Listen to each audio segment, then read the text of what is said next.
What would you do if your single act of kindness changed your life forever? In a small, struggling town, one young boy's decision to help someone in need turns into an extraordinary story of transformation and hope. This tale, set in the heart of America, shows how compassion can ripple through lives, creating profound changes where least expected. Join us as we dive into the life of a boy named Ethan, whose simple gesture uncovers secrets, opens doors, and teaches all of us the enduring power of kindness. Ethan Parker woke up to the cold morning light filtering through the thin curtains of his bedroom, the worn-down apartment he shared with his mother and younger sister. MIA was quiet except for the faint clinking of dishes in the kitchen. His mom, Lauren, was already up, likely trying to stretch the little food they had left into breakfast. Ethan slipped out of bed, careful not to wake MIA, who was curled up under a thin blanket on the other side of the room. He tiptoed into the small kitchen, where Lauren greeted him with a tired smile. "Morning, sweetheart," she said, pouring weak coffee into a chipped mug. Ethan could see the lines of worry etched on her face, the same ones that seemed to deepen with every passing day. "Morning, Mom," Ethan replied, reaching for the bread on the counter. It was stale, but he carefully spread some peanut butter on 2 slices to make a sandwich. "That's your lunch?" Lauren asked, her eyes scanning the thin sandwich. Ethan shrugged, not wanting to admit it wasn't enough to keep him full. "It's fine," he said, tucking the sandwich into his battered lunchbox and grabbing his backpack. He kissed his mom on the cheek and headed out the door. The crisp autumn air stung his face as he walked the familiar cracked sidewalks of Clayridge, a small town where struggles seemed to be the norm. The houses lining the streets were worn and faded, much like the spirits of the people living in them. About halfway to school, Ethan spotted a man slumped against the side of a closed convenience store. He was wrapped in layers of tattered clothing, his face weathered and his eyes half closed. Something about the man reminded Ethan of his mom, tired, worn, and fighting a battle no one else could see. Ethan's stomach growled as he felt the weight of his lunchbox in his hand. He hesitated. The man didn't ask for anything, but Ethan could see the silent need in his expression. Swallowing the lump in his throat, Ethan crouched down and opened his lunchbox. He unwrapped the sandwich and held it out. "Here," he said softly, "you need this more than I do." The man blinked, his hands trembling as he took the sandwich. He didn't speak, but the look in his eyes, a mixture of surprise and gratitude, said more than words ever could. Ethan walked away before the man could say anything. His stomach ached with hunger, but his heart felt lighter. At school, he couldn't focus. His classmates chatted about their new gadgets and weekend plans. But Ethan's mind was back on the man by the store. He wondered if the sandwich had been enough. When Ethan got home that afternoon, his mom was talking to their landlord, Mr. Crowley. At the door, Crowley's voice was harsh as he issued yet another warning about their overdue rent. Ethan's heart sank as he watched his mom nod silently, her shoulders slumping under the weight of yet another burden. Later that evening, as the family ate a sparse dinner, Ethan couldn't stop thinking about the man. His mom asked him if he had eaten lunch, and he lied, not wanting to add to her worries. As he lay in bed that night, staring at the peeling paint on the ceiling, Ethan felt a strange sense of hope. He didn't have much, but he had done something good today. And maybe, just maybe, that was enough. But the next morning, Everything changed. As Ethan was getting ready for school, a sleek black car pulled up in front of their apartment building. The sound of the engine purring cut through the morning stillness.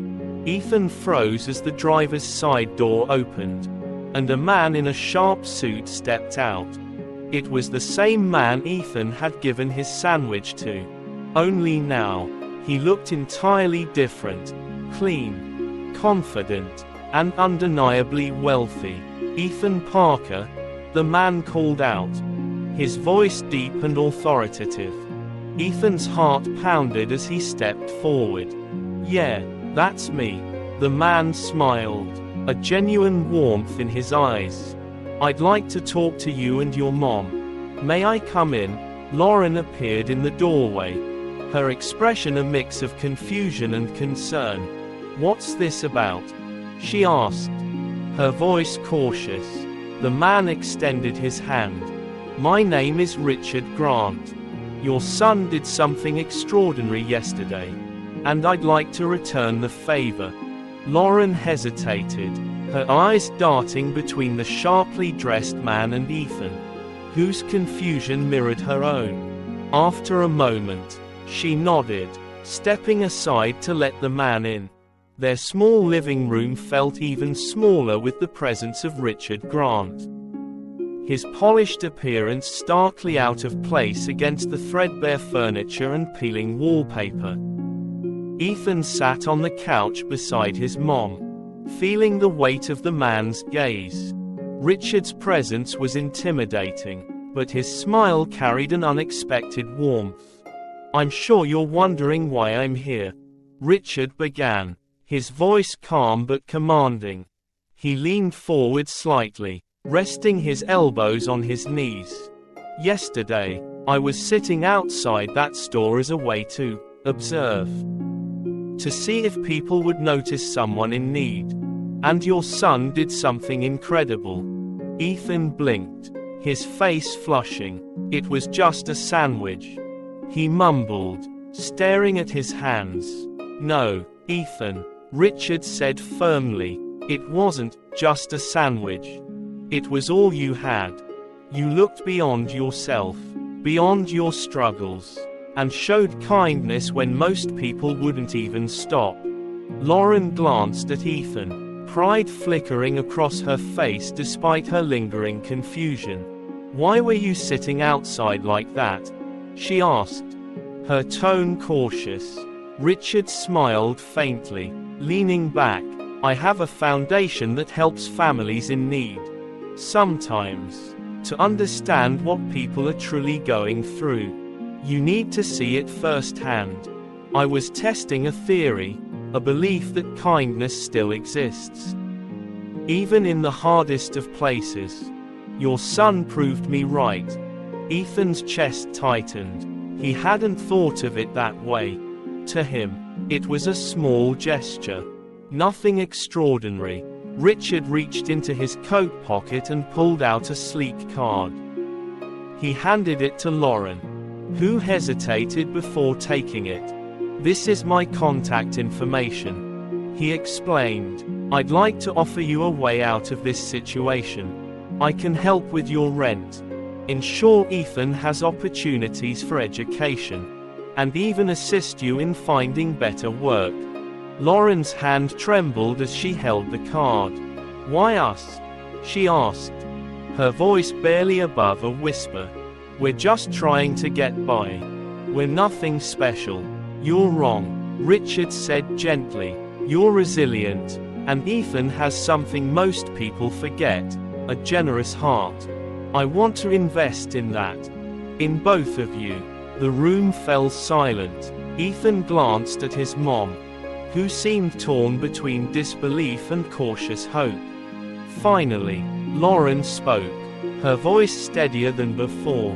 "This all sounds too good to be true. What's the catch?" Richard's expression softened. "There's no catch. I've been where you are, struggling, feeling like there's no way out. Someone helped me once, and now I want to pay it forward. All I ask is that, when you're able, You do the same for someone else. Ethan's heart raced.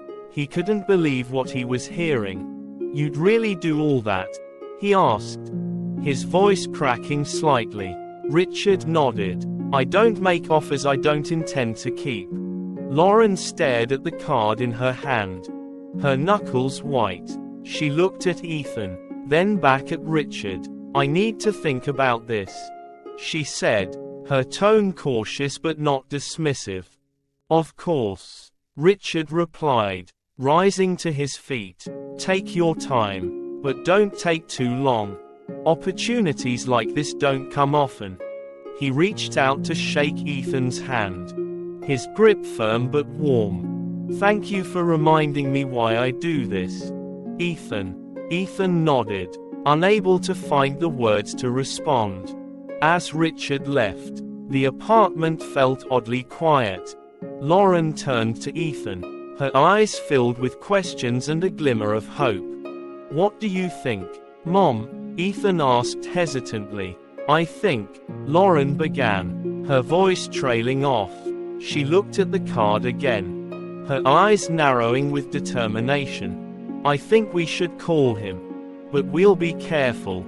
Ethan nodded, relief flooding through him. For the first time in what felt like forever, there was a spark of hope in their lives. The next day dawned with a cautious sense of anticipation. Ethan woke early, his thoughts swirling with the possibility of what Richard Grant's offer could mean for their family. His mom, Lauren, was already up, seated at the small kitchen table with a cup of coffee. She held the business card in one hand, tapping it lightly against the table as if debating her next move. Morning, Mom, Ethan said, his voice still groggy. Lauren glanced up, offering him a small smile. Morning, sweetheart. Breakfast is on the counter. Ethan grabbed a piece of toast and sat across from her. Have you thought about it? About calling him? Lauren sighed, setting the card down. I have. It's a big decision, Ethan. What if it's not what it seems? What if? She trailed off, her fears apparent. What if it is? Ethan counted. What if it's our chance to finally catch a break? Lauren looked at her son, her heart aching at the hope in his eyes. She nodded slowly. I'll call him today. Later that afternoon, as Ethan sat through another uneventful school day, Lauren dialed the number on Richard's card. She paced the small living room as the phone rang, her nerves on edge. Hello, this is Richard Grant, came the familiar deep voice. Hi, Mr. Grant. This is Lauren Parker, she began, her voice shaky. We met yesterday, Mrs. Parker. I'm glad you called, Richard said warmly. Have you had some time to consider my offer? Lauren hesitated. I have, and I think we'd like to hear more about what you're proposing. Wonderful, Richard replied. How about I come by this evening to discuss it?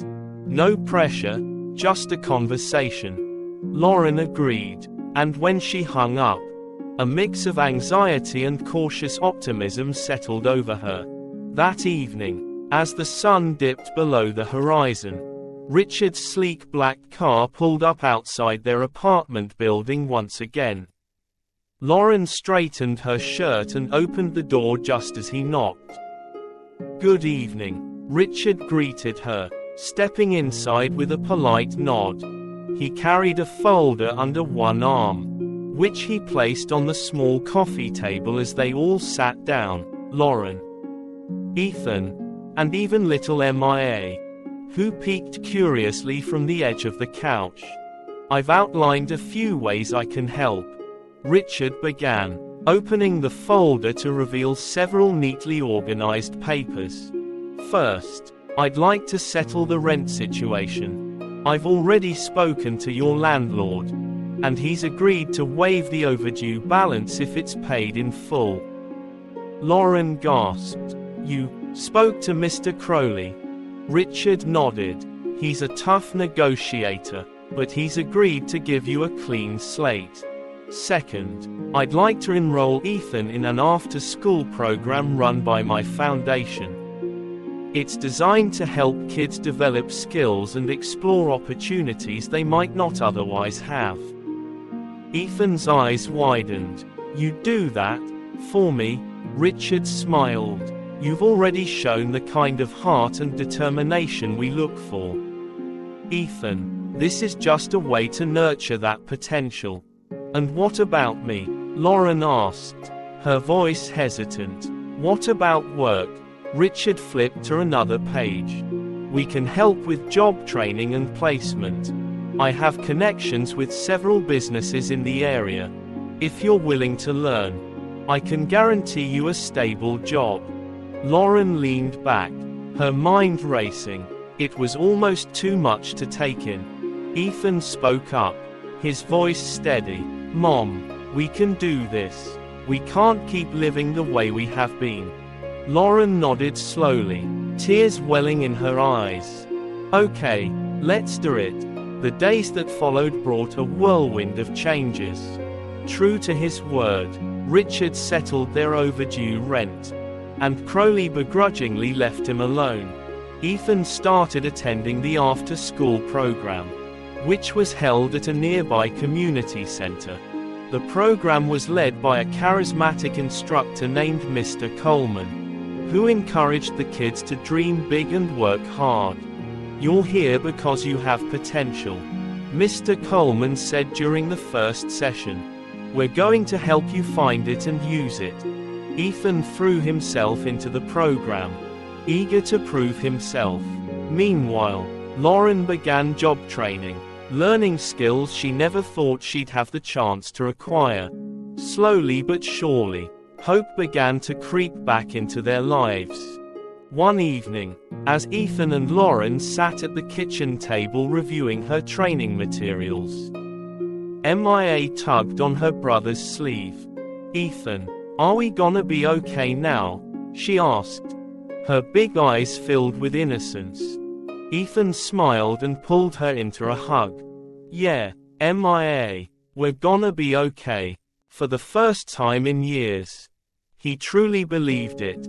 The next few weeks were a mixture of progress and challenges for the Parker family. While things were starting to look up, the road to change was anything but smooth. Ethan's after-school program became a bright spot in his day, a place where he could focus on something bigger than the struggles at home. The program, led by Mr. Coleman, encouraged the kids to think about their goals and how they could achieve them. They worked on everything from public speaking to basic computer skills, and each session left Ethan feeling a little more confident. But even as he thrived in this new environment, whispers followed him at school. "Hey, Parker," one of the boys sneered as Ethan walked down the hall. "How's it feel to have a rich guy rescue you? You're, like, famous now." Ethan ignored him, his fists clenched tightly at his sides. He hated the attention, the assumptions that he hadn't earned any of it. It was easier to focus on the program, where he felt like his efforts actually mattered. At home, Lauren faced her own struggles. The job training program was intense, requiring her to balance coursework with managing the household. She often stayed up late into the night, her eyes red as she pored over training manuals and practiced interview questions.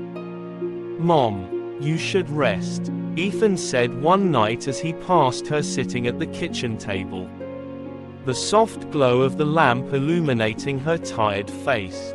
"I will," Lauren replied, giving him a weary smile. "But this is important. I need to make sure I'm ready." Ethan nodded, understanding that his mom's determination was just as strong as his own. Still, he worried about her. The weight of years of struggle didn't disappear overnight, and he could see it lingering in her eyes. One afternoon at the community center, Mr. Coleman announced a group project. Each group would come up with a way to give back to their community, reinforcing the program's focus on paying kindness forward. Ethan was grouped with two other kids, Lily and Marcus. Lily was quiet and thoughtful, while Marcus was outgoing and brimming with ideas. Together, they brainstormed ways to help the people around them. What if we did a food drive? Lily suggested, her voice soft but steady. There are so many families here who are struggling. That's a great idea, Marcus agreed. We could ask local businesses to donate supplies too. Ethan nodded, feeling a surge of excitement. And we could organize it here, at the community center. I bet Mr. Coleman would help. Over the next week, they worked tirelessly to bring their idea to life. Ethan felt a sense of purpose he hadn't experienced before. They made posters, reached out to local stores, and even gave a presentation to the other program participants to rally their support. By the end of the week, the community center was filled with boxes of donated food and supplies. Ethan's heart swelled as he saw families coming in, their gratitude evident as they picked up essentials. This is incredible, Mr. Coleman said, clapping Ethan on the back. You should be proud of what you've accomplished here. Ethan smiled, his chest filled with pride. I couldn't have done it alone. It was a team effort. At home, Lauren received exciting news. After weeks of training and practice, she had secured a job at a local office. It wasn't a high-paying position, but it was steady work with benefits, something she hadn't had in years. When she told Ethan and MIA, they erupted in cheers. For the first time, their family felt like it was truly moving forward. I'm proud of you, Mom, Ethan said as they sat down for dinner that night. The meal was simple, but it felt like a celebration. Lauren reached over and squeezed his hand. I'm proud of us. We've come a long way, Ethan. And it's only the beginning. But not everything was perfect. Their landlord, Mr. Crowley, remained a thorn in their side, watching them with suspicion despite Richard's intervention. One evening, as Ethan was coming home from the community center, he saw Crowley standing outside their building, talking to another tenant. As Ethan walked past, Crowley's gaze fixed on him, his lips curling into a smirk. Don't think you're off the hook, Parker. You may have someone helping you now, but I don't forget late payments. Ethan felt a surge of anger but kept walking. He knew they were doing everything they could to stay afloat. But Crowley's presence was a reminder that their fight wasn't over. At home, Ethan told Lauren about the encounter. She sighed, her expression troubled. We'll deal with him if we have to, she said. For now, we focus on what we can control. Ethan nodded, though the interaction left a bitter taste in his mouth. He resolved to push forward, to keep working hard in the program and supporting his mom however he could. One day, as Ethan was leaving the community center, he saw Richard's car pull up.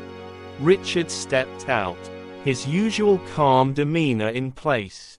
Ethan, Richard said, smiling warmly, I heard about the food drive. That's an amazing accomplishment. Thanks, Ethan replied, his face flushing with pride. It wasn't just me, though, everyone helped. Richard nodded. Still, you showed leadership. That's something to be proud of. And it's exactly why I believed in you. Ethan felt a lump rise in his throat. He realized that Richard's faith in him wasn't misplaced. He had the power to make a difference, not just for his family, but for others as well. The following weeks brought a sense of steady progress and newfound hope for the Parker family. Ethan continued to thrive in the after-school program, while Lauren adjusted to her new job with a determination that inspired everyone around her. Slowly, they began to see the light at the end of the tunnel. But challenges still lingered. The landlord, Mr. Crowley, remained a looming presence, his occasional comments and veiled threats reminding him of how precarious their situation still was. One evening, as Ethan was finishing up homework at the kitchen table, there was a knock at the door. Lauren opened it to find Crowley standing there, his arms crossed and an impatient look on his face. "I'm here to remind you that rent's due next week," he said, his tone curt. "Don't think I'll let things slide again." Lauren's jaw tightened, but before she could respond, Ethan stepped forward. "We'll have it," he said firmly, meeting Crowley's gaze. "We're not behind anymore, and we're not going to be."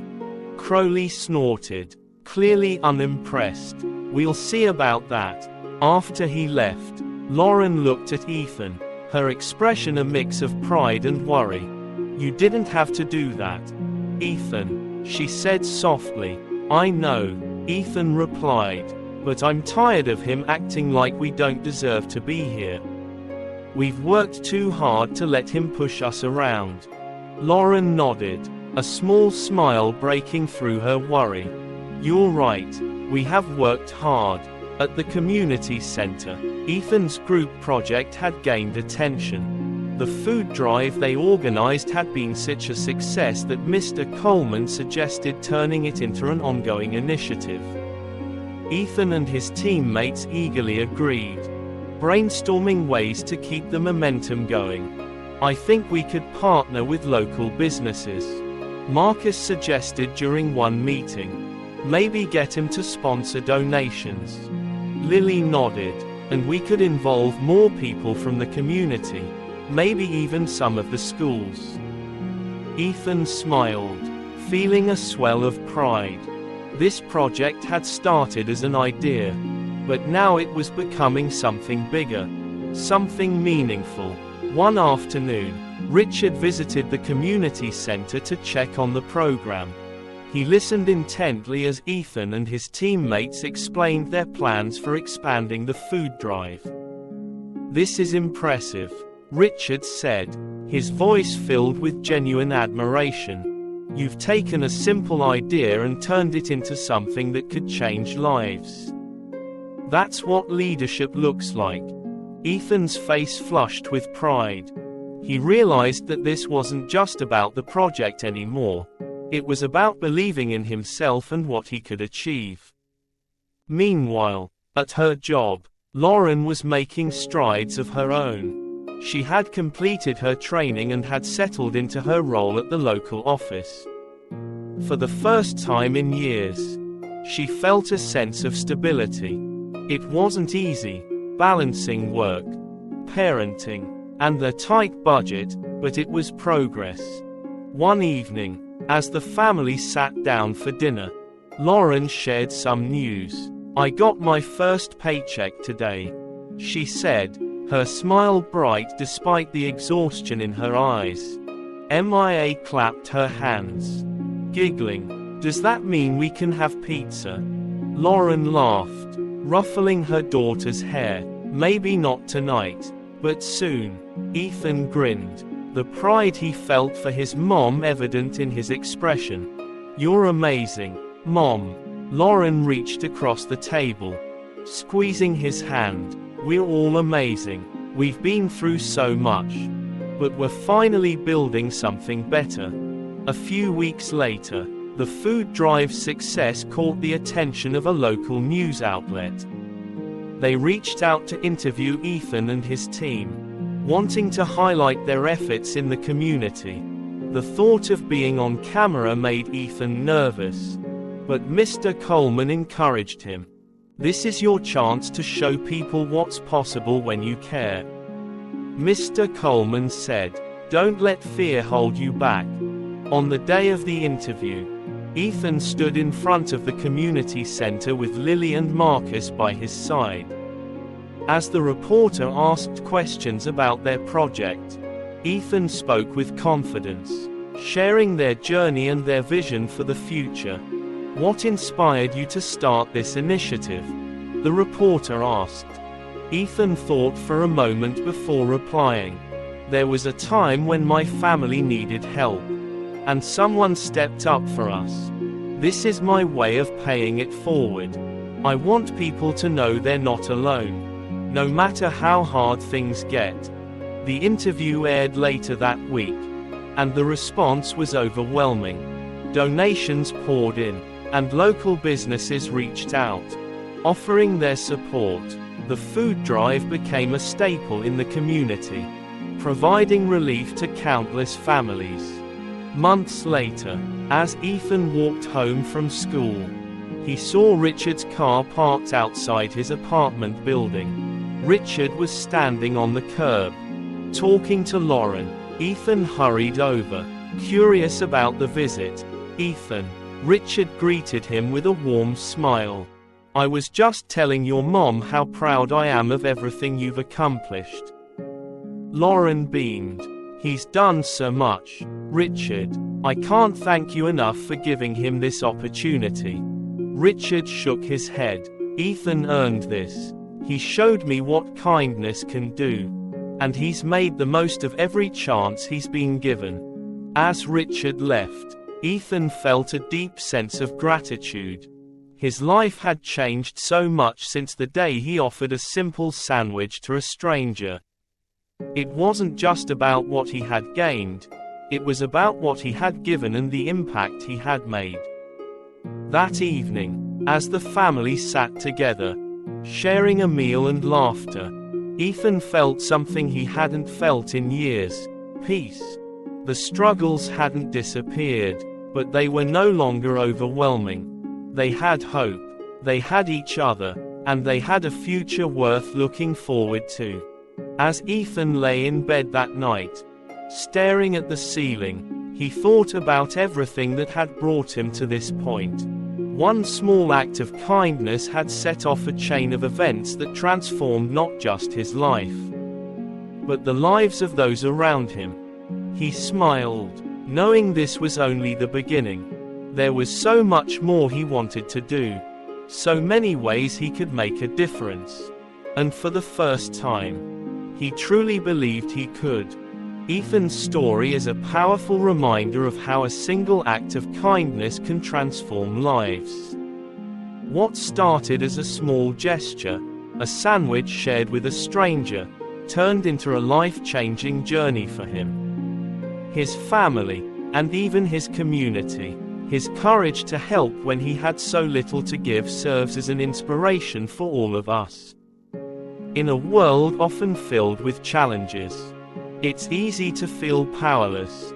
But Ethan's journey teaches us that compassion and generosity, no matter how small, have the power to create ripples of change. Whether it's lending a hand to someone in need, sharing a kind word, or simply choosing to care, we all have the ability to make a difference. In today's fast-paced world, it's more important than ever to slow down and connect with the people around us. Let's remember to show kindness, even when it's not easy. You never know whose life you might touch, or how that kindness could come back to you in ways you'd never expect. If Ethan's story moved you, consider how you can bring more kindness into your own life and community. Together, we can create a world where compassion isn't just an exception, it's the norm. Thank you for watching and being part of this journey with us. If you loved this story and want to hear more inspiring tales like Ethan's, don't forget to subscribe to our channel. By subscribing, you'll never miss an update and will always be the first to hear the latest, most heartfelt stories we bring to you, completely free. Hit the like button, share this video with your friends, and let's spread the message of hope and kindness far and wide. Together, we can make this world a little brighter. See you in the next story.